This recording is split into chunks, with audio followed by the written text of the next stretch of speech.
నమస్తే, నేను అనిత. భారతీయ జనతా పార్టీ మల్కాజిగిరి నియోజకవర్గం అభ్యర్థి రామచందర్ రావు గారు ఈరోజు మనతో ఉన్నారు. నమస్తే అండి. నమస్తే. ఎలా ఉన్నారు? గుడ్. ప్రచారాలు ఎలా జరుగుతున్నాయి? చాలా ముమ్మరంగా జరుగుతుంది. మంచి చూసుకొని పోతూ ఉన్నాను. మల్కాజిగిరి నియోజకవర్గంలో ప్రజలు నీటి సమస్యలతో చాలా బాధపడుతున్నారు. మరి దానికి శాశ్వత పరిష్కారం ఏమిటి? శాశ్వత పరిష్కారం ఏంటంటే పైప్ లైన్లు ఏదైతే ఉన్నాయో అవన్నీ కూడా మార్చాలి. ఎప్పుడో 50 సంవత్సరాల కింద గ్రామ పంచాయతీలో ఉన్నప్పుడు ఉన్నటువంటి పైప్ లైన్లు అవన్నీ కూడా మున్సిపాలిటీలో ఉన్నటువంటి పైప్ లైన్లు తీసుకొని వచ్చి కార్పొరేషన్ తీసుకొచ్చి మార్చలేదు. తర్వాత అక్కడ ప్రజలు అక్కడ చాలామంది ఇతర ప్రాంతాల నుంచి వచ్చి నివసిస్తున్నారు. వాళ్ళకు వాటర్ ఫ్లో ఎక్కువ అయిపోయింది. దాంతో అవన్నీ పైపులు పగిలిపోతూ ఉన్నాయి. సో ఈ సమస్యకు రెండు ఒక పరిష్కారం. ఒకటో వరల్డ్ బ్యాంక్ నుంచి తీసుకొచ్చి రిజర్వాయర్ కట్టారు, దాని కమిషన్ ఇంకా చేయలేదు. ఆ రిజర్వాయర్ స్టోరేజ్ పెట్టుకుంటే మల్కాజిగిరికి రోజు విడిచి రోజుకు నీరు వస్తుంది. ఇప్పుడు వారానికి ఒకసారి వస్తుంది నీరు. ఆ ఒక వరల్డ్ బ్యాంక్ నుంచి రిజర్వాయర్ పెట్టేయాలి. తర్వాత కొత్త పైప్ లైన్లు వేయాలి. అంటే పైన గుట్ట ప్రాంతాలు, కొండ ప్రాంతాలు, చిన్న చిన్న హై లెవెల్ ప్రాంతాలు ఉన్నాయి. వీటన్నిటి కూడా పైప్ లైన్ పెట్టేసి ప్రెషర్ పెట్టేటటువంటి ఒక దీంట్లో ఆ నీరు సరఫరా చేస్తే వారికి అందరికీ ఇంటికి నీరు వస్తుంది. వారానికి కాకుండా 2 రోజులకు ఒకసారి నీళ్ళు వస్తే అక్కడ ప్రజలు ఒక సుఖంగా ఉంటారు. అటువంటి ప్రయత్నం మనం చేస్తాం. అలాగే డ్రైనేజ్ సమస్యలు కూడా ఉన్నాయి. డ్రైనేజ్ అయితే చాలా ఘోరంగా ఉన్నది. ఇప్పుడు వానాకాలము ఏదో డ్రైనేజ్ పొంగిందని అనుకోవచ్చు, కానీ ఆశ్చర్యం ఏంటంటే శీతాకాలమే ఇప్పుడు మొత్తం డ్రైనేజ్ ఏ గల్లీలో పోయినా, ఏ బస్తీలో పోయినా, స్లమ్స్లోనే కాదు ఈవెన్ కాలనీస్లో కూడా డ్రైనేజ్ పొంగి నీరంతా రోడ్ల మీద వచ్చేస్తుంది. మనం పోతే ఇప్పుడు వానబడలే కదా ఇంత నీళ్ళు ఎట్టు వచ్చినాయి అనుకుంటాం. మనం ఇంత డ్రైనేజ్ వాసన, దాంతో దోమలు. అది కాకుండా మీరు డ్రైనేజ్ ఒకవైపు లైన్ ఉంటే ఇంకోవైపు వాటర్ లైన్, అది లీక్ ఉంటుంది, ఇది లీక్ ఉంటుంది. ఈ రెండు దాంట్లో కలిసి ఇళ్లకు వచ్చే సరఫరా చేసే నీరు అవుతుందో కాలుష్యమైన నీళ్ళు వస్తున్నాయి. ప్రజలు దాంతో కూడా రోగాలు వచ్చేసి చాలా బాధపడుతూ ఉన్నారు. అంటే అటువంటి పరిస్థితి ఈరోజు మనకు ఈ మల్కాజిగిరిలో ఉందంటే నిజంగా అసలు చాలా ఆశ్చర్యం అనిపిస్తుంది. డ్రైనేజ్ సమస్య కూడా అది మ్యాన్ హోల్స్ ఏవైతే ఉన్నాయో అవన్నీ కూడా రీప్లేస్మెంట్ చేయటము, ఆ డ్రైనేజ్కి ఏదైతే ఉందో ఆ సివరేజ్ పైప్స్ ఏవైతే ఉన్నాయో దాన్ని కూడా ఎక్స్పాన్షన్ చేయటము, దాన్ని మెయిన్ పైప్కు కలిపేటటువంటి విధంగా ఉండాలి. అవన్నీ లేవు. బాటిల్ లేక అయిపోయి పగిలిపోయి బయటకు వచ్చేసి పొంగి బ్లాక్ అయిపోయి క్లీనింగ్ లేక దానికి ఏంటంటే ఎవ్రీ 1 day 2 daysకి ఒకసారి దాన్ని క్లీన్ చేస్తారు, ఎక్కడ చోకింగ్ కాకుండా. అవన్నీ లేవు అక్కడ, అంతా నిర్లక్ష్యం ఉన్నది. కాబట్టి డ్రైనేజ్ కూడా పెద్ద సమస్య ఈరోజు మల్కాజిగిరి. అవన్నీ కూడా తీర్చాల్సిన అవసరం ఉన్నది. అలాగే మీరు అన్నట్టు దోమల సమస్యలు, చెరువులన్నీ కాలుష్యితం అయిపోయి దాని గురించి ఎలా అభివృద్ధి చెందాలనుకో? ఇప్పుడు ఈ మల్కాజిగిరిలో దాదాపు మీరు అల్వాల్ ప్రాంతం నుంచి మొదలు పెడితే అల్వాల్లో 2 చెరువులు ఉన్నాయి. ఒకటి అల్వాల్ చెరువు ఒకటి, ఇంకోటి ఆనంద్ నగర్ కాలనీ పక్కన చెరువు ఒకటి. అక్కడి నుంచి మరి కిందికి వస్తే రామకృష్ణపురం చెరువు, దాని కిందికి వస్తే మీరు సఫీల్గూడ చెరువు, మళ్ళీ బండ చెరువు. ఇవన్నీ చెరువులు ఏమన్నా గొలుసుకట్ట చెరువులు యాక్చువల్లీ. అంటే ఒక చెరువులో నీళ్ళు నిండితే ఇంకో చెరువు రావడం, ఇంకో చెరువు, ఇవన్నీ పద్ధతి ఆ రోజుల్లో ఉన్నటువంటి ప్లానింగ్ ప్రకారం చేశారు. ఈరోజు చెరువుల్లో ఒక చెరువు నిండితే ఇంకో చెరువులో పోవడానికి ఒక తూము లేదు, ఆ కెనాల్స్ లేవు. దాంట్లో డీసిల్టింగ్ చేయాల్సిన అవసరం ఉన్నది. డీసిల్టింగ్ కాలే, దాన్ని ఎక్స్పాన్షన్ చేసేసి ఇల్లు మన కూలగొట్టకుండా రీఅలైన్మెంట్ చేసేసి పైప్ లైన్ కూడా పెట్టవచ్చు. ఆ ప్రయత్నం జరగట్లేదు. ఏదో ప్రభుత్వం ప్లానింగ్ చేస్తూ ఉంటుంది, కానీ అదొక సమస్య. రెండో సమస్య, ఇప్పుడు సఫీల్గూడ చెరువు ఉన్నది, బండ చెరువు ఉన్నది. ఈ 2 చెరువులు కూడా ఎంత కాలుష్యం అంటే సాయంకాలం కూడా వాకర్స్, పొద్దుపూట వాకర్స్ అక్కడ వాకింగ్ చేస్తూ ఉంటే వాసన వస్తుంటుంది. పోయేదే వాకింగ్ ఆరోగ్యం కోసం, కానీ అక్కడ ఆరోగ్యం పాడు చేసుకున్నటువంటి పరిస్థితి అక్కడ ఉంది. వెరీ బ్యాడ్ స్టేట్లో చెరువులు ఉన్నాయి. ఈ చెరువులో గుర్రపు డెక్కలు కవరింగ్ ఉన్నది. ఈ గుర్రపు డెక్కలతో పాటు ఆక్రమణ, చెరువు FTL దగ్గర ఉన్నటువంటి భూ ఆక్రమణ, చెరువుల్ని ఆక్రమణ చేసుకుని అక్కడ ఇల్లు కట్టేసి ఫ్లాట్ కట్టేసి అంటే దానికి అంతకన్నా ఘోరమైన పరిస్థితి లేదు. సో ఈ చెరువుల కాలుష్యాన్ని కూడా మనం నివారించే అవసరం ఉన్నది. ఇప్పుడు దుర్గా పూజ అయినా కానీ, గణేష్ చవితి కానీ దాంట్లో విగ్రహాలు నిమజ్జనం చేసిన తర్వాత నెక్స్ట్ డేనే ఇమీడియట్గా దానికి ఎంసీఎస్ క్లీనింగ్ చేస్తుంది, మనం ట్యాంక్ బండ్ చేసినట్టు. ఇక్కడ చేయట్లేదు. అవే దాంట్లో ఉండి అవి కుళ్ళి వాసన వచ్చిన తర్వాత చివరికి ఎవరో NGOలు వచ్చో లేక లోకల్ వాళ్ళు వచ్చో స్వచ్ఛ భారత్ చేసుకొని దాన్ని తీసేస్తున్నారు. అటువంటి పరిస్థితి మల్కాజిగిరి ఉంది. ఇంతేకాకుండా ఆ చెరువులు బయట వాకింగ్ పోయేటప్పుడు రావడంలో లైట్స్ లేవు. సాయంకాలం పూట లేడీస్ మొన్న ఒక యాక్సిడెంట్ అయ్యి డాక్టర్ భార్యకి యాక్సిడెంట్ అయితే కాలు ఇరిగింది పాపం. అది ఇటువంటి ఒక సమస్య ఉన్నది. చెరువులు కూడా కాలుష్యం ఎట్లా అంటే దానికి కాలుష్య నివారణ అంటే ఈ మన ఇళ్లలో డ్రైనేజ్ పైప్స్ సీవరేజ్ అన్నీ కూడా అవి ఓపెన్ దాంట్లో పోతున్నాయి. కాబట్టి దానికి ఈటీపీ కావాలి, ఎఫ్లూయెంట్ ట్రీట్మెంట్ ప్లాంట్స్. ఆ ఎఫ్లూయెంట్ ట్రీట్మెంట్ ప్లాంట్స్ని ఈ నీటిని శుభ్రం చేయొచ్చు. ఆ ప్రయత్నాలు ప్రభుత్వం చేయట్లేదు. మినీ ట్యాంక్ బండ్ అని పేరు పెట్టారు. అక్కడ అంతా కాలుష్యంతో ఉన్నది. ఈ సీవరేజ్ అంతా దాంట్లో వస్తుంది. ఆ నీరు అంటే ముట్టుకుంటే ఆ నీళ్ళు యాసిడ్ అయిపోతుంది. ఆ యాసిడ్లో ఉంటుంది, చేయి మండుతుంది. అటువంటి పరిస్థితి మల్కాజ్గిరి ఉంది. దీని అన్నింటి కూడా ప్రయారిటీతో మనం ఆ కాలుష్యాన్ని తగ్గించే ప్రయత్నం మేము చేయాలనుకుంటున్నాం.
ప్రజల్లో మంచి స్పందన వస్తున్నది. ముఖ్యంగా కేసీఆర్ ప్రభుత్వం ఏదైతుందో టీఆర్ఎస్ ప్రభుత్వం మీద వైఫల్యం వారు చెందారు అన్ని రంగాల్లో. దాని మీద ఆక్రోశంగా ఉన్నారు. ఆ విషయాలన్నీ కూడా బీజేపీకు బాగా కలిసి వస్తుంది. నరేంద్ర మోదీ గారు మనం సెంట్రల్ గవర్నమెంట్లో తీసుకున్న నిర్ణయాలు ఈరోజు భారతీయ జనతా పార్టీకు మంచి ఆదరణ ప్రజల్లో దొరుకుతూ ఉంది. స్మార్ట్ సిటీ, అమృత్, స్వచ్ఛ భారత్ లాంటి అనేక కార్యక్రమాల్ని రాష్ట్ర ప్రభుత్వం సరైన రీతిలో పనిచేయట్లేదు. కాబట్టి ఈరోజు మేము దాన్ని ముందు తీసుకుపోతామని చెప్పి ప్రజలు చెప్తా ఉంటే వాళ్ళు బీజేపీకి సపోర్ట్ చేస్తారని కూడా చెప్తా ఉన్నారు. మూడోది, కూటమి మీద నమ్మకం లేక వారికి ఉన్నటువంటి ఒక వైరుధ్యం, సైద్ధాంతిక వైరుధ్యాలు కానీ వారికి ఉన్నటువంటి ఒక భావస్వార్థం లేక వాటికి ప్రజలు నమ్మట్లేదు. కాబట్టి ఈసారి ప్రజలందరూ కూడా బీజేపీకి ఓటేస్తారని చెప్పేసి కూడా పెద్ద ఎత్తున వారు స్పందన చెప్తా ఉన్నారు.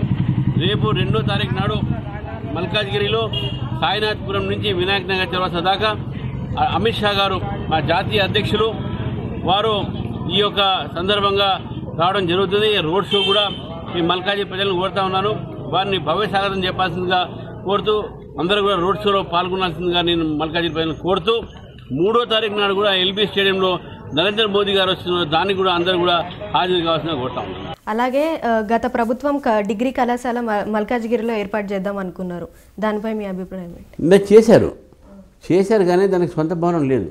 అక్కడ ఉన్నటువంటి ఒక జూనియర్ కాలేజీలోనే సాయంకాలం పూట దానికి షిఫ్టింగ్ పెట్టేసి దాంట్లో డిగ్రీ కాలేజ్ పెట్టారు. నా క్లాస్మేట్ ప్రిన్సిపల్ ఉండే శ్రీరాములు గారు, నేను ఆ కాలేజ్కి చీఫ్ గెస్ట్గా పోయాను. గతంలో 100 మంది స్టూడెంట్స్ ఉన్నాయి, ఈరోజు 600 మంది విద్యార్థులు అయ్యారు. చాలా మంచి డిమాండ్ ఉంది. ఏమైతుంది, ప్రభుత్వానికి డైట్ కాలేజ్ తీసేశారు.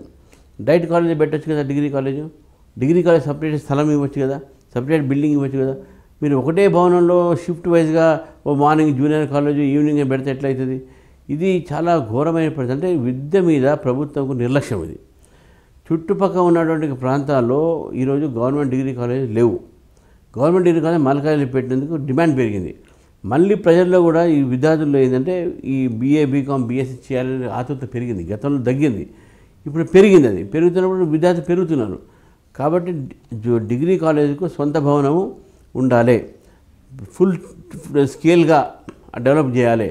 ఇప్పుడు ఇన్ఛార్జ్ ప్రిన్సిపల్ ఉన్నారు, హయాత్ నగర్లో ఉన్నటువంటి ప్రిన్సిపల్ ఇక్కడ ఇన్ఛార్జ్ ప్రిన్సిపల్, ఇక్కడ ఫుల్ టైం ప్రిన్సిపల్ కాదు. విద్యార్థులు కూడా దాదాపు 600 మంది విద్యార్థులు ఉన్నారు. ఇప్పుడంటే డిమాండ్ పెరుగుతున్నది. కాబట్టి గవర్నమెంట్ కూడా ఏంటంటే సపరేట్గా ల్యాండ్, సపరేట్ బిల్డింగ్ కట్టి సపరేట్గా ఎంటిటీ ఇవ్వాలి దానికి. అప్పుడు విద్య మీద ఒక ఏదైతే మనం ఎంతైతే శ్రద్ధ పెట్టాలో ఆ శ్రద్ధ పెట్టినట్టు అవుతుంది, లేకుండా నిర్లక్ష్యంకు గురవుతుంది విద్య కూడా. నేరెడ్మెట్టు వాజ్పేయి నగర్లో రైల్వే ఆర్యూబీ పనులు ఎలా జరుగుతున్నాయి? పని జరగట్లే కదా, వచ్చిన బాధ అంతా అదే. కేంద్ర ప్రభుత్వం నరేంద్ర మోదీ గారి ప్రభుత్వం రైల్వే డిపార్ట్మెంట్ నుంచి కోట్లాది రూపాయలు ఈ RUBలకు ROBలకు ఇచ్చేసింది. తర్వాత దాంట్లో కొంత భాగము రాష్ట్ర ప్రభుత్వం ఇవ్వాలి. అంటే ల్యాండ్ అక్విజిషన్స్, ఈ భాగాలు ఇవన్నీ కూడా కట్టడాలు అవన్నీ కూడా రోడ్డు, ఇంకా వాళ్ళ రోడ్డు దొంగతాం కదా, రైల్వే వరకు రైల్వే వాళ్ళ కాస్ట్ ఇచ్చేస్తుంది. మిగతా కాస్ట్ స్టేట్ గవర్నమెంట్ పెట్టుకోవాలి. ఆ స్టేట్ గవర్నమెంట్ పెట్టుకోవాల్సిన కంపోనెంట్స్ ఏంటంటే, ఒకటి మన అసైన్మెంట్, ఈ అక్విజిషన్, ల్యాండ్ అక్విజిషన్స్, రెండోది ప్లానింగ్, డిజైన్ ప్లానింగ్, మూడోది వాళ్ళ సిబ్బంది దానికి పనిచేయాలి. ఇప్పుడు ఏమైపోయింది, RUB ఆనంద్ బాగ్లో ఉన్నది. ఆనంద్ బాగ్లో ఆ సగంలో ఆగి ఉంది. నేను మొన్న కౌన్సిల్లో క్వశ్చన్ వేశాను, ఎందుకు ఆగిందంటే కేటీఆర్ గారు చెప్పారు, ఆ GHMC వాళ్ళు RNBలు కొట్లాడుకుంటున్నాం. GHMC ఏమంటుందంటే RNB చేయాలి, అంటే roads and building department. RNB ఏమంటుంది, మీ ఎందుకు చేస్తాం, GHMC చేయాలి, ఆ GHMC పరిధిలో వస్తుంది, వాళ్ళు ఏదైనా కొట్లాడుకుంటున్నాం. ఇదొకటి. రెండోది, చాలా చోట ఇప్పుడు మల్కాజ్గిరి మీరు అన్నట్టు RUBలు ROBలు వాజ్పేయి నగరే కాదు, నేరేమెటే కాదు, మీరు మొత్తం మౌలాలి దగ్గర నుంచి ఎక్కడైతే స్టార్ట్ అవుతుందో మల్కాజ్గిరి, అక్కడి నుంచి తీసుకొని మీరు అల్వాల్ ప్రాంతం, తుర్కపల్లి, మచ్చబొల్లం దాకా మీకు 10 రైల్వే ట్రాక్స్ ఉంటాయి. 10 ఉన్నాయి. 10 ఉన్నాయంటే దానికి ఒక ట్రైన్ వచ్చిందంటే గంటల కొద్దీ ఆ రోజు మొత్తం మీకు ట్రాఫిక్ ఆగిపోతుంది. తర్వాత అన్ని లైన్లో కూడా మామూలు ట్రైన్స్ పోవు, గూడ్స్ పోతాయి, మిలిటరీ ట్రైన్స్ పోతాయి, ఇతర వాహనాలు పోతాయి. సో ఇవన్నీ అన్షెడ్యూల్డ్ టైమింగ్స్లో ఉన్న ట్రైన్లు. మనకి ఎవరికైనా అర్జెన్సీ హాస్పిటల్ పోవాలన్నా, అలాగే పోవాలన్నా ప్రాబ్లమే. కాబట్టి చాలా ప్రాబ్లం ఉంది. కాకతీయ నగర్లో కానీ, నేరేడ్మెట్లో కానీ RUBలు ROBలు రెండూ అవసరం. Road under bridge and road over bridge. దీంట్లో రైల్వే వాళ్ళతో మాట్లాడి మంచి సంబంధాలు పెట్టుకుని వెంటనే చేయాల్సిన పని ఉంది. పెద్ద టెక్నాలజీ పెరిగిపోయింది. ఏడాది లోపలనే మీరు మంచి బ్రహ్మాండ వంతెన కట్టచ్చు. సో అటువంటి ప్రయత్నం కూడా నేను కేంద్ర ప్రభుత్వంతో మాట్లాడి ఆ దిశలో మల్కాజ్గిరిని తీసుకుపోయే ప్రయత్నం చేస్తాను. గత ప్రభుత్వ పాలన ఎలా ఉందని ప్రజలు అనుకుంటున్నారు? మీ స్పందన?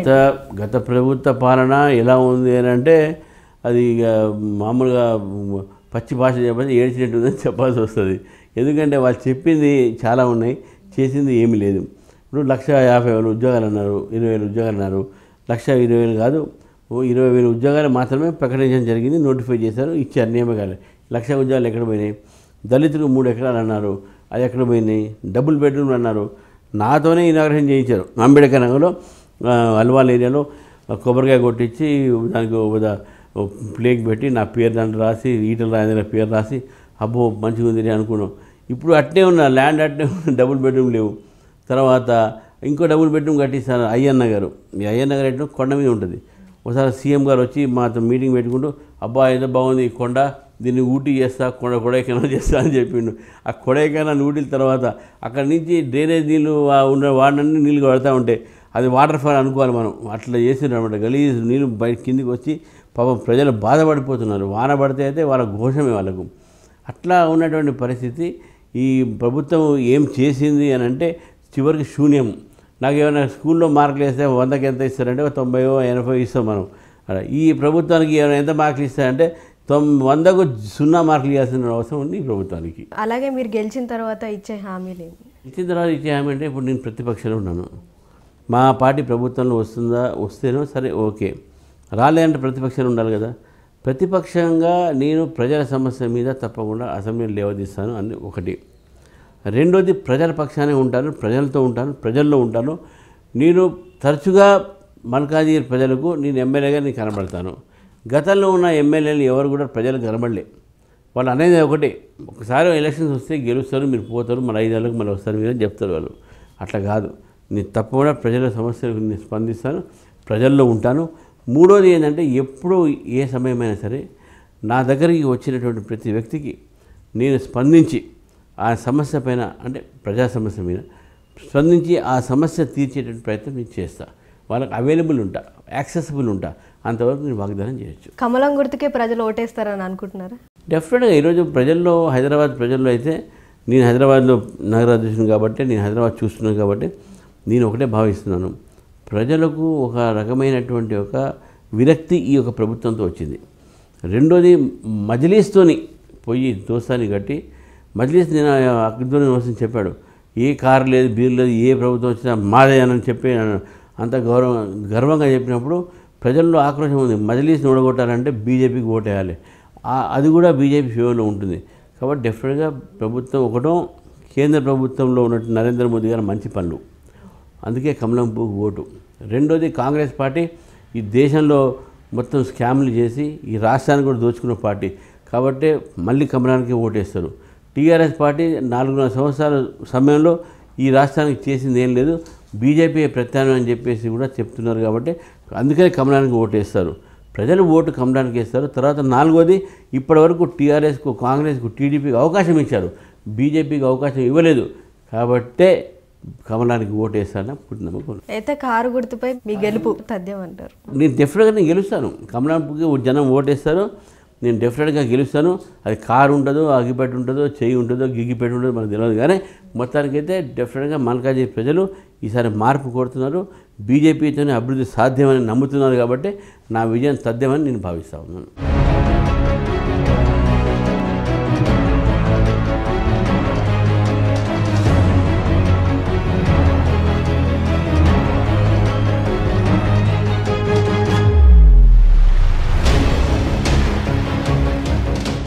అలాగే బీజేపీ పార్టీలో ఎన్ని సీట్లు వస్తాయని మీరు భావిస్తారు? నేను బీజేపీ పార్టీ 119 సీట్లు పోటీ చేస్తుంది. ఒక 2 సీట్లలో ఏదో నామినేషన్ గొడవలు లేపి వాళ్ళ సీట్లు మళ్ళీ నామినేషన్ వెళ్ళిపోయారు. కానీ మేము దాదాపు అధికారం వచ్చేటటువంటి దిశలో మాత్రం మేము ప్రయత్నం చేస్తున్నాము. అది అవకాశాలు కూడా మాకు అనిపిస్తున్నాయి. ఒకవేళ అది మిస్ అయితే మాత్రం డెఫినెట్గా మ్యాక్సిమం సీట్లు బీజేపీ గెలుస్తుంది. బీజేపీనే కీలకమైనటువంటి పాత్ర రేపు ప్రభుత్వం ఫార్మేషన్లో ఉంటుందని చెప్పేసి భావిస్తూ ఉన్నాను. మీ గెలుపుపై ఎంత ధీమాగా ఉన్నారు? నేను 100% గెలుస్తాను, నాకు ధీమా ఉంది. 100% ఆ ధీమాతోనే నేను ప్రజల్లో పోతున్నాను. ప్రజలు కూడా నాకు ఒక స్పందిస్తున్నారు. అదేవిధంగా ప్రజలు కూడా ఆ ధీమా నాకు ఇస్తున్నారు, వాళ్ళ ఆశీర్వాదం నాకు ఉన్నది. కాబట్టి డెఫినెట్గా గెలుస్తాను. మీరు అధికారంలోకి వస్తే ఎలాంటి అభివృద్ధి ఉంటుంది? డెఫినెట్గా ప్రజల ఒక సమస్యల్ని స్పందించి గత పాలకులు ఈ యొక్క నిర్లక్ష్యం చేసినటువంటి ఒక అంశాలపైన, ముఖ్యంగా విద్య, వైద్య, రోడ్డు రవాణా, ఇవైతే ఆరోగ్య, ఇవన్నీ శాఖలు ఏది ఉన్నాయో ఇవన్నీ కూడా నిర్లక్ష్యపడి ఉన్నాయి. దీన్ని ప్రయారిటీ బేసిస్ మీద ఇవ్వాల్సిన అవసరం ఉన్నది. రాష్ట్రంలో ఉన్నటువంటి నిధులు సరైన పద్ధతిలో ప్రజలకు మనం చేరేటట్టు అవినీతి రహితమైన పరిపాలన, ఎందుకంటే నరేంద్ర మోదీ గారు సాధ్యమైంది. బీజేపీ 19 రాష్ట్రాలు పరిపాలిస్తుంది, ఎక్కడ కూడా అవినీతి లేదు. అవినీతి రహితమైన పరిపాలన, పారదర్శక పరిపాలన ఉంటుందని చెప్పేసి చెప్తా ఉన్నాను. రామచంద్రరావు గారు, మీరు అత్యంత మెజారిటీతో గెలవాలని హెచ్ఎం టీవీ తరపు నుండి కోరుకుంటున్నాం. Thank you and all the best. Thank you.